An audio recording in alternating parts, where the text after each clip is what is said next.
My first experience that I can remember is these beings coming through. It was through a wall, actually, in my room. And they would take me, somehow I ended up being able to go through the wall with them. How old were you? I'd say about 5, 6 years old. So what were you watching when they came through the wall? Did you actually see them come through the wall? Mm-hmm. Yes. Describe that for me, please. They looked like what I would say static. So like light particles, and would more solidify once they came through the wall. And be a little more solid, and then I would watch my body do the same thing, and then I would move through the wall, and then I would be in a ship, like physically on a metal-ish, solid, I don't know that it was metal, but solid, cool surface in the ship. And I feel like I want to clarify, I've had all types of contact experience. So there's some that I know are MyLab. What's that mean? MyLab's more governmental kind, more Black Ops type experiences. Some are more astral type experiences, and others are these beings that are more what I would consider to be higher dimensional in consciousness, in their heart, so more heart-spaced, and I consider them to be family. So the one being that came to me the most, and my sister as well, I would call her mom. So when she would bring us back to the house, I would feel really sad for a while because I felt like she was leaving me here. Lisa, can you describe what the visual was when the particles of the wall opened up, the being came through? What is the being?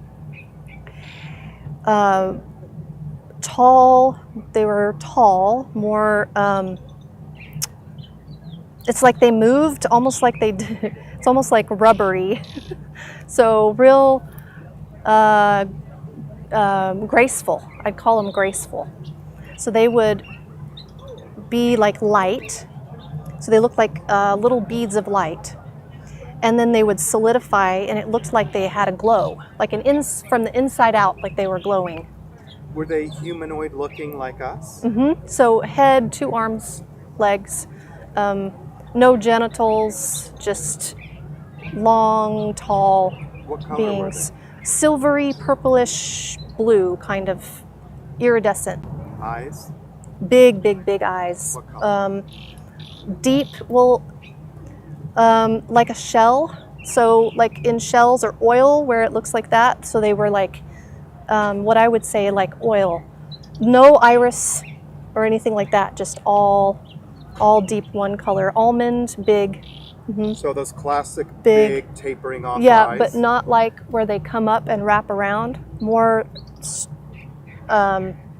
like mine, but bigger. Yeah. And fully black? Fully black, but with color in them, like oil. Like oil, like it reflects a little bluish purple. Mm-hmm. And any ears, mouth, nose? Real light, kind of really tiny looking ears. Indents, but poked out just a tiny, tiny bit, like if there's a ridge. And then mouth is just very, very, it's there, but really tiny.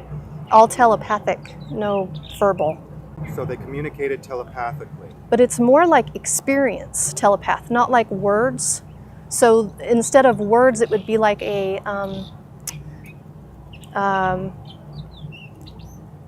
so they'd communicate through feelings, emotions, thoughts. It was a whole picture down, like just put into my mind. So did you respond with any sense of fear, comfort? What was your emotional experience? With the one that I'm describing now, comfort. It's like home, like very soft and nurturing experience. So tell me what happened next. You're going through the wall, and then what? I'm on the ship. With this particular experience, I wasn't on a table. I was in what I'd call like a control room type thing, and they had all these little floating, I'd call them screens, but they had images on the screens, and so like different scenarios of things. Like what, for example?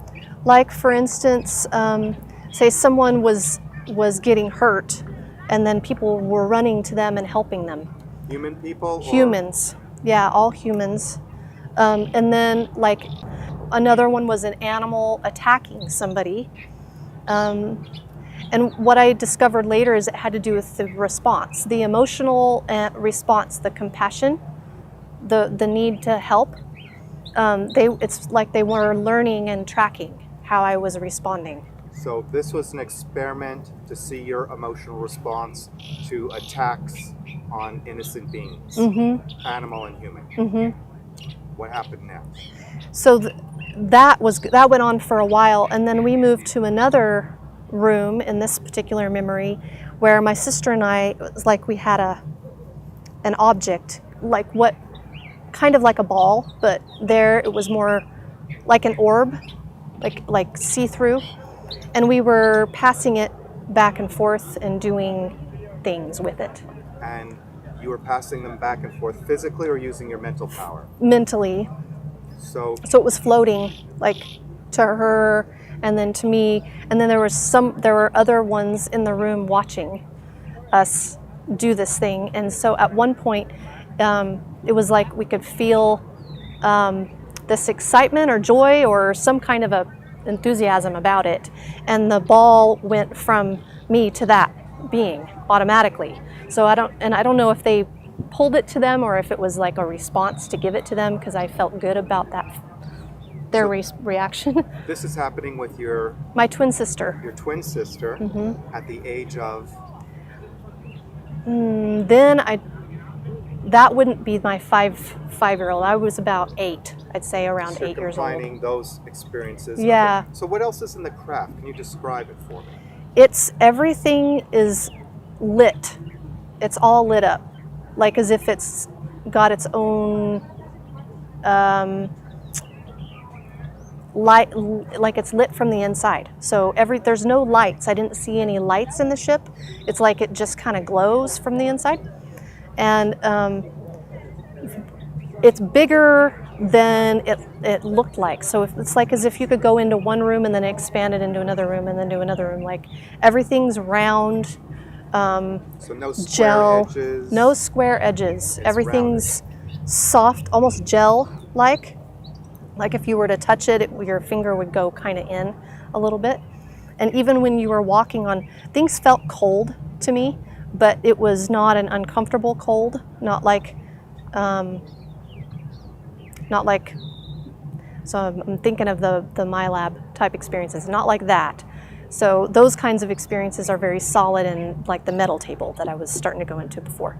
But these were very gentle, everything's soft. So even if we laid down on something, there's a comfort to it. Even though it felt cool to the touch, there's a warmth feeling about it. So how long would these sessions last for? They come in the night once you've gone to bed. And you were being subjected to tests of a kind of mental, psychic kind? That's what I'd say now, yes. Were there any tests that were of a physical nature? Yes. Can you tell me about that? Those, a lot of testing like around the throat and face, but also reproductive. At that age? At that age, yeah. All the way up until my teens. And so this happened on a physical level multiple times? Multiple times. Was there ever always with the same people? No, different. There were ones that changed. So some of the beings that I connected with that were these, like the comforting ones, it wasn't scary. Because I could feel that there's a connection there. It felt like I was at the doctor. You know, like it was meant to happen. The other experiences that I had felt much more aggressive. No emotional connection to those beings. It felt like rape. It was not a good feeling. What were these beings like? Can you describe them? So those are really, really tiny. Like as small as I was, like as a child, as small as I was. So we'd be able to look right into each other's eyes. So this at the age of about 8, you're saying? About 8. So about the size of a child who's 8 years old, maybe 3.5 feet. Yeah, and I was really small then. Anyway, smaller than most. So yeah, they would look me straight in the eye, and it felt like the fight, flight, or freeze, but when you freeze. So I would feel that, like just a frozen, like something's coming over me. And if anybody was in the room, there's a tendency for them to be like it's like everybody has anesthesia. There were times where all my siblings were in the room when I would. 3 of them.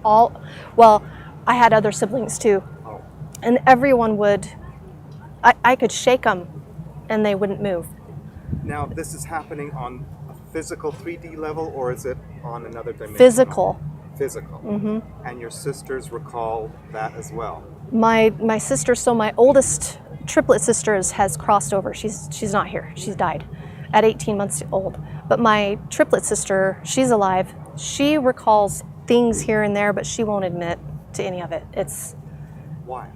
because of religious, and because of she's afraid of what people will think. So she says it's all made up. It's pretend. We just had good imagination. So let's go back. So Okay. these were different beings, and were they related at all to the ones that you felt comfortable and home with? How did they access you if they were not of the same affinity? Well, what I've since realized is there's a part of, I've done some work for myself to figure this out with different therapies. And one of the experiences that I had was realizing that I, on a soul level, contracted to have both experiences for the genetic experiences with both. So it's about assisting another type of being that has a more negative way of living to give them the experience of something positive. It's assisting everyone in their spiritual growth. So me going with them was part of my growth, but also theirs. You said something that captured my imagination. You mentioned that you believed it was for a DNA experience exchange. Were they affecting your DNA, do you think, or were they extracting something from it? Both. Tell me what Both. you know. So what I know for myself is that some of these beings have evolved into so much intellectual, so left brain that they've moved out of their emotional connection, their empathy, and so they're wanting to learn and understand so that they can come back into center, into the heart, and understand what compassion is and what love is. And even the ones that I felt that love and compassion with, they were cultivating that. They were still learning more and more about that, even though I felt it from them. They're still learning and growing. The others, the littler ones, those don't even feel like they have an actual soul. They're like robotic. There's no, but the people that work with them or created them have the same issue as the ones who came out of their emotional body, and they're headed in that direction. The little ones, are they considered what some people call the little grays? I'd say yes. And the ones who created the little grays, are they connected to the benevolent ones that you liked initially? That's a good question. I think yes. I don't think directly in my experience, but yes, I do feel that there's some kind of a connection there. The people who created those are headed in the direction, though, of these other grays that are more artificial in their being, like not as much of a compassionate nature. So you had an experience where you feel there was a kind of violation, and that was probing of like a mechanical or way, or was it a body-to-body violation? It was mechanical. Mechanical, like they were exploring for something. Did you experience any pain? Yes. And was there any scarring left that you know Yes. of? So you have I've had to have physical- my uterus removed because of a lot of the damage. At what point in your life? I haven't talked about any of that. We don't have to go there. It's okay, we can.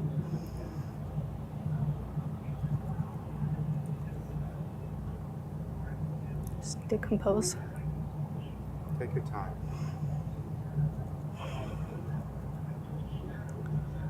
Okay. It's something that I knew before I went into having to get my uterus removed. So I've had 3 children, physical children, not from the, but with each one of them, what I didn't realize was the damage at the time. I didn't realize that the damage that had been done created a lot of issues around inflammation and other scarring in my body. So after I had my 3 children, that was even more prevalent in my body. So I had a lot of pain and inflammation in my uterus. So I had to get my uterus removed. I didn't realize at the time that's what it was. Later on, everything clicked. The more memory I had of everything. When your doctors examined you before you had even your first child, did they observe any physical challenges that were a flag to what may be problematic further down the road? That I wouldn't say no, because I got married when I was 19. So it was pretty early on. There was not a lot. I had 1 exam before I got pregnant. So Nothing, yeah. I did have a lot of pain, but they never told me what it was. Nobody ever had any advice about that. when you were undergoing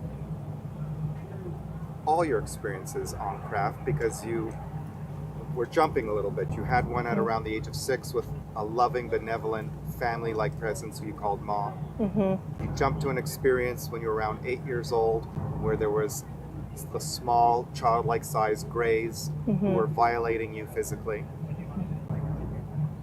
And that's all we've discussed so far. Yeah.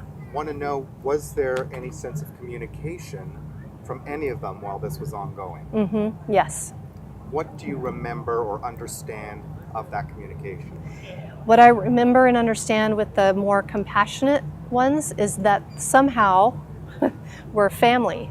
So that's why I would call her, I would say her, mom, was because there was a sense of communication and community with them.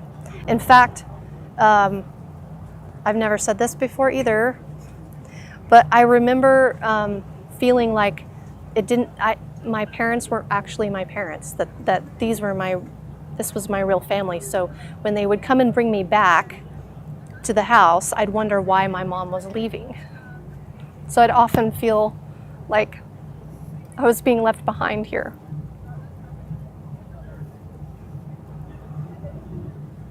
Did you share that with anybody? I talked to my parents about it.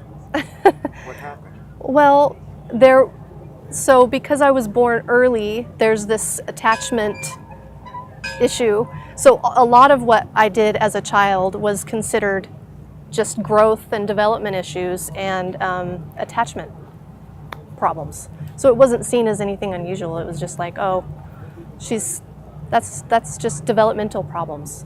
When you shared the story of your abduction experience to your parents, what did they say? They thought I had a good imagination. They just were like, oh, that's good imagination. And when I would tell them about them coming through the wall, so my mom has a memory of this. She still talks about how I used to say that everything came out of the wall and that I couldn't say my L's. So I'd say, Mom, it's coming out of the wall. It's coming out of the wall. And so she remembers things like that, but it's a different perspective because from her mind, especially now because she's a counselor, it's just attachment stuff. It was trauma that I was working through, which some of this stuff is traumatic. So there's truth in that. That's an interesting point that you bring up, because how does one, and there's so many people who have experiences, some are very physical, some are much more subtle. How does one discriminate between a trauma projected onto a story that is more manageable versus it happened that way and that's your memory, versus I just have a great imagination. How do I understand certain energies in my young nervous system? Yeah. And so the pictures in the brain become a certain way. How do you, for example, distinguish between all Yeah, that? it's taken me a lot of years to get there. And actually, for me, my discernment came much later when I started to have the memories, other detailed parts of these memories, because before I thought it was, some of this stuff I thought was my imagination. And so I did go to counseling for attachment, issues and other therapeutic things. So for me, it was doing both. I feel like there's a balance in having more of a traditional type therapy, as well as looking at the energetic and exploring through meditation and other ways. To me, they blend. So you've got the energetic, you've got the psychological, and they connect. And so to say that there is a definite line is inaccurate.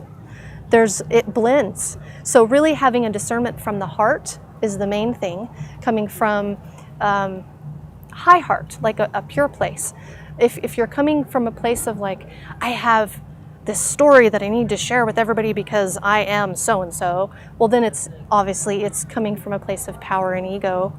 So knowing how to discern in that way is important. In fact, the reason I'm doing this interview is for that. I want people to know it's okay to talk about this and to stop being afraid of the stigma of you're crazy, because the truth is that those of us who had these types of experiences that talk about it more in the indigenous cultures would be the spiritual leaders. So, and we're all those, is the thing. All of us are. We're all coming into that realization together and realizing that the mental illness stigma that's been placed on all of this, there are people who are off in reality, yes, that get lost in it, and yet this is more normal than people want to admit. It's about really seeing each other clearly beyond all the things we've been conditioned to think about other human beings. It's to be in our heart, and it sounds kind of hippie-ish, but that's the message. It's about love. It's about going beyond the ego. It's going beyond our personal story and connecting one-on-one and in groups, and getting beyond competition and becoming cooperative with each other. That's what it's about.